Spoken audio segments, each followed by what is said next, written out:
أعوذ بالله من الشيطان الرجيم. بسم الله الرحمن الرحيم. ذلك بأن الله هو الحق وأن ما يدعون من دونه هو الباطل وأن الله هو العلي الكبير.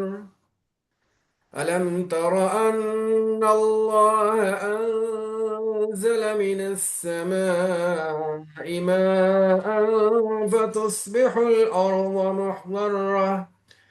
إن الله لطيف خبير.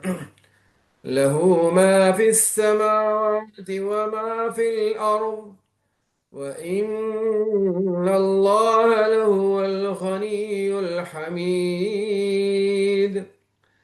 ألم تر أن الله سخر لكم ما في الأرض والفلك تجري بالبحر بأمره ويمسك السماء أن تقع على الأرض إلا بإذنه.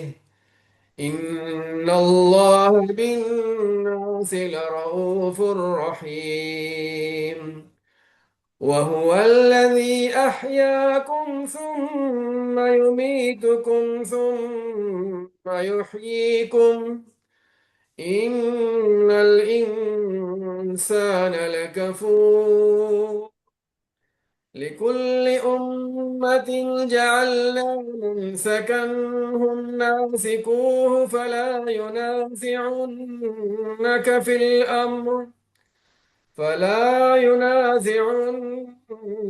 في الأمر وادع إلى ربك إنك لعلى هدى مستقيم. وإن جادلوك فقل الله أعلم بما تعملون. الله يحكم بينكم يوم القيامة فيما كنتم فيه تختلفون. ألم تعلم أن الله يعلم ما في السماء والأرض. إن ذلك في كتاب إن ذلك على الله يسير. ويعبدون من دون الله ما لم ينزل به سلطانا وما ليس لهم به علم وما للظالمين من نصير. وإذا تتلى عليهم آياتنا بينات تعرف في وجوه الذين كفروا المنكر يكادون يسطون بالذين يتلون عليهم آياتنا. قل أفأنبئكم بشر من ذلكم النار وعدها الله الذين كفروا وبئس المصير. صدق الله العظيم. جزاكم الله خير. الحمد لله رب العالمين والعاقبة للمتقين والصلاة والسلام على أشرف الأنبياء والمرسلين سيدنا محمد وعلى آله وصحبه أجمعين. أما بعد فأعوذ بالله من الشيطان الرجيم بسم الله الرحمن الرحيم.